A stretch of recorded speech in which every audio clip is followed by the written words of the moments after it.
ilmu yang didasarkan pada akal, yang sebenarnya dipengaruhi oleh semangat Islam, berkembang di Eropa. Berkembangnya itu dengan semangat yang menjauhi agama, karena sebagai antitesis terhadap abad pertengahan. Nah, oleh karena itu kemudian perkembangan ilmu ini semakin maju di dalam alam modern ini. Sebuah negara semakin sekuler atau semakin ateistik masyarakat di dalam negara itu. Mengapa? Karena paradigma ilmu pengetahuan ini yaitu tadi, karena lahir dari semangat untuk sebenarnya membelakangi agama. Sebab orang sudah trauma di abad pertengahan itu.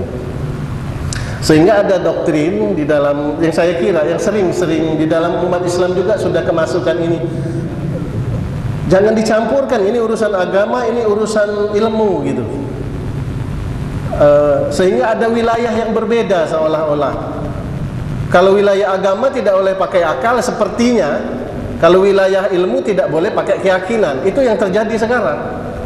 Sebetulnya ini bertentangan dengan semangat Islam. Karena Islam itu antara ilmu dan keyakinan itu, kata Al-Ghazali, satu pipa. Tidak mungkin orang akan sampai pada suatu keyakinan kalau tidak memiliki suatu landasan pengetahuan. Saya tanya bapak-bapak yakin bahwa kertas ini adalah putih? Yakin? Yakin. Mengapa yakin? Karena bapak atau kita memiliki pengetahuan tentang warna.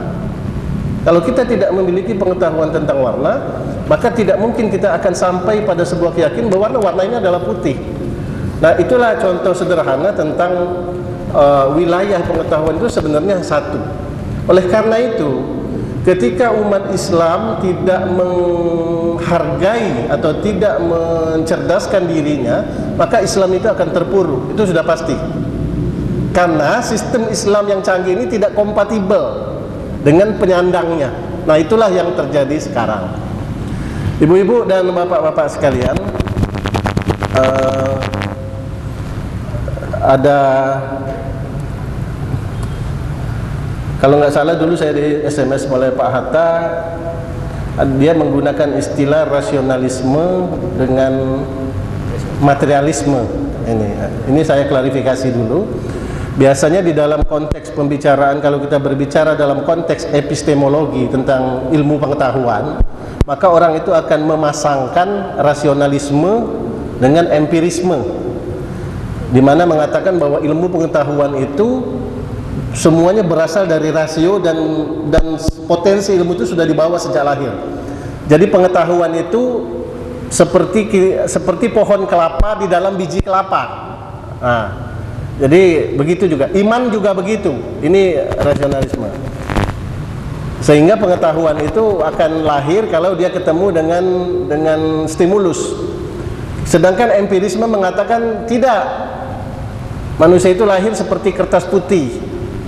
Semua yang dia ketahui itu datang dari luar, nancap gitu. Oleh karena itu Bapak dan Ibu, kausalitas dalam ilmu itu, kalau orang fanatik kepada metode ilmu, maka dia akan sampai pada kesimpulan Tuhan itu tidak ada sebetulnya. Itu karena kausalitas itu mengatakan bahwa segala yang berada pasti disebabkan oleh sesuatu yang ada. Terus rentetan itu. Nah, di ujungnya nanti kalau orang beragama mengatakan yang ada terakhir itu disebabkan oleh ada yang tidak diadakan, yaitu Tuhan. Nah, ketika mengatakan, nah, Tuhan siapa yang mengadakan? Tuhan ada dengan sendiri, tidak dia. Nah, teori ini sudah bertentangan dengan hukum kausalitas itu sendiri. Karena Tuhan, kita mengatakan ada yang berasal, segala yang ada berasal dari yang ada. Terus pada Tuhan kita katakan Tuhan itu ada tapi tidak ada yang mengadakan. Itu sudah berlawanan dengan teori permulaan. Oleh karena itu tidak bisa. Oleh karena itu saya sampai pada keyakinan Tuhan itu tidak bisa dibuktikan keberadaannya hanya dengan menggunakan logika materialisme. Tidak bisa. Jadi bagaimana membuktikannya? Sebetulnya rasa bertuhan dan keyakinan itu sudah ada dalam diri kita ini, dan itu tidak bisa diingkari. fitrah tadi. Nah, pengetahuan kita itu hanya memperkuat. Orang yang menjadi ateis sebenarnya secara implisit dia itu mengingkari apa yang sudah ada